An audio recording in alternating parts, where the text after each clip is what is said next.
Assalamu alaikum and very good morning, Oxfordians. How are you? Hope you all are doing very well. Today is Tuesday, 17th of August 2021, and I'm your coordinator. I'm your teacher, Ms. Nauri. Today, once again, I'm over here to conduct your science class, and today is our second session. I think that's our second class. Last Tuesday ko thi and today. So we will inshallah covered as early as possible this lesson, this chapter हम इसे cover कर लेंगे जितना जल्दी possible हुआ. So today's topic which I'm going to explain, for that I'm going to explain.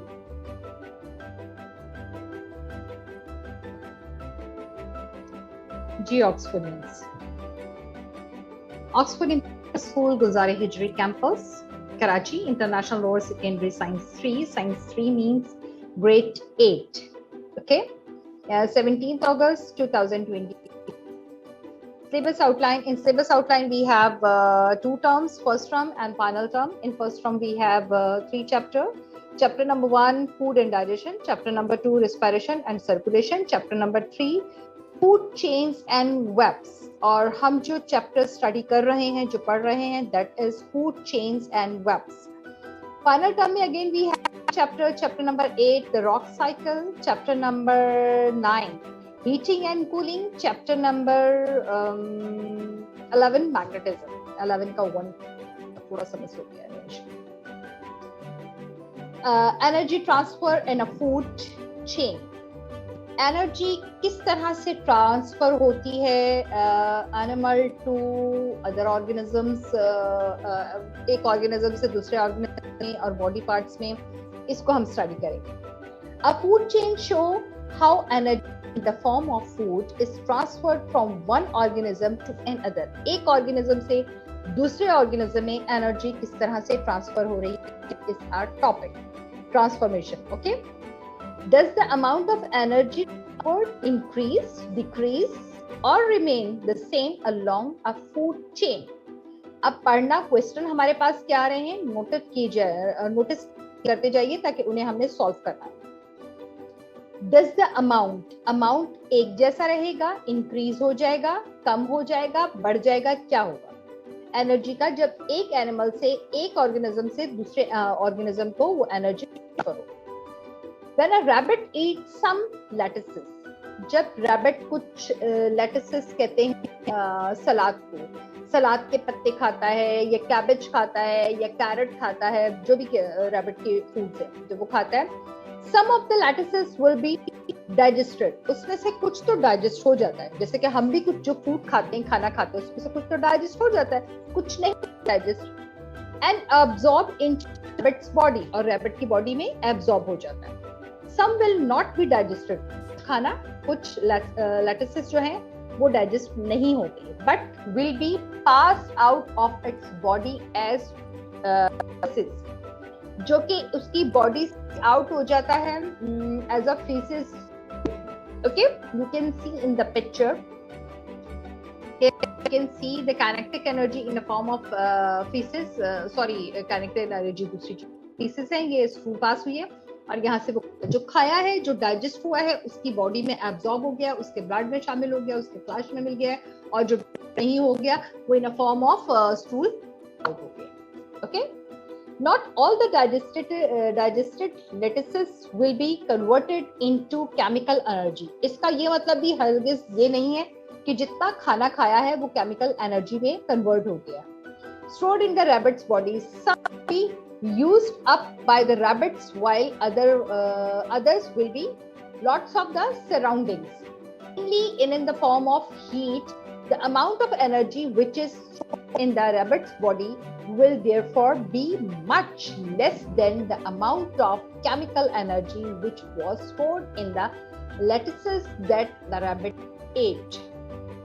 Ji, rabbit ने खाया, क्या खाने में खाया उसने, लेटसेस, उसने सलाद खाए हैं, उसने कैबेज भी खाई है, कैरेट भी खाया, उसमें से कुछ तो उसने डाइजेस्ट कर ली जो कि उसके बॉडी को लग गई, जो उसके ब्लड में शामिल है, जो कि केमिकल एनर्जी का काम दे रही है, जो उसे एक जगह से जंप करने में, खेलने में, कूदने में, मूव करने में, रन करने में, वो सारी की सारी एनर्जी वहां पे यूज कर रहा है.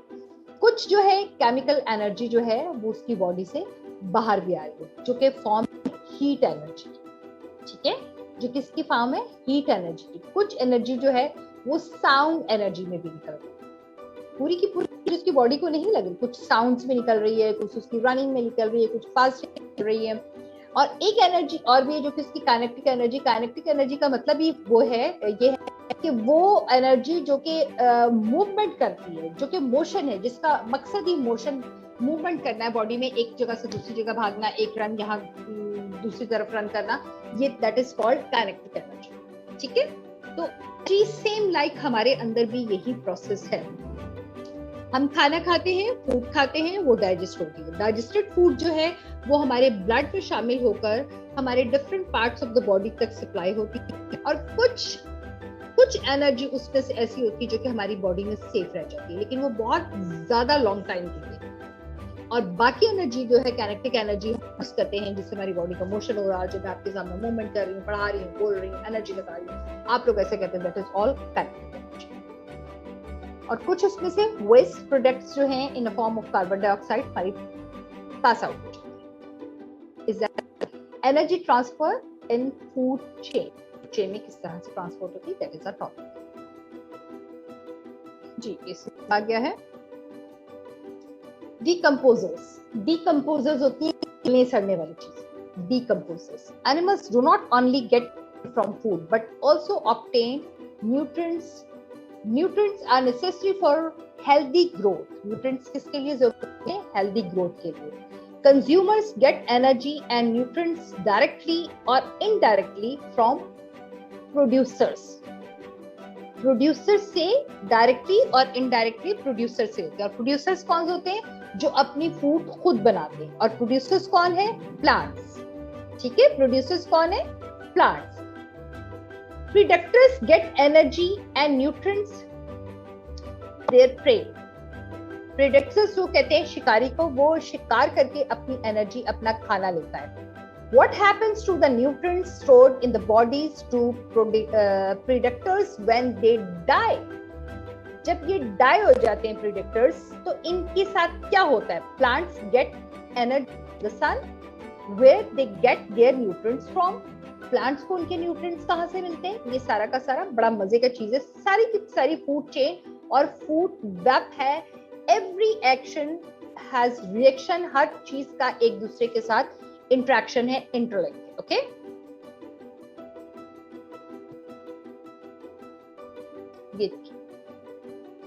Bacteria and fungi are two important groups of decomposers. Composers गलने सड़ने वाली चीजों में जो दो मेन चीजें मैं आपको बताने जा रही हूँ, एक्सप्लेन करने जा रही हूँ, वो क्या है, फंजी और ये काउ डंग का जो वो गोबर है उसकी बात हो। They obtain energy and absorbs nutrition from water which they break down. Fish. Dead fish जो है ये भी decomposers means गल सड़कर एक फॉर्म में तैयार हो जाती है। और ये आपको काउ डक का पता है कि ये तो जब खाद में मिल जाता है, जमीन में मिल जाता है, तो आपके बहुत ही स्ट्रॉन्ग न्यूट्रिएंट्स, ये सारी चीजें हमें पता है, बचपन से पढ़ते आ रहे हैं। You may not see the bacteria on the fish and cow dungs, but there are many of them working on the dead fish and cow dungs to break them down. The decomposers only absorb a small amount of nutrients, only small amount, बहुत कम amount उसमें वो अपने अंदर decomposers जो हैं अपने अंदर absorb करके, मतलब कि वो, ठीक है। सलाद के पत्ते देख लें, वो फेंक देते हैं, आप खाना फेंक देते हैं, वो भी गल सड़ जाता है, फंगस लग जाता है, लेकिन वो कहीं ना कहीं डिकम्पोज हो रहा होता है। The rest such as nutrients and phosphorus compounds are released into the environment. Some of these substances return to the soil, कुछ to the soils में, and observe are used to the plants, और जो कि plants के इस्तेमाल में। आपको इसकी बेस्ट एग्जांपल जो समझाने चीज है, that is cow dung.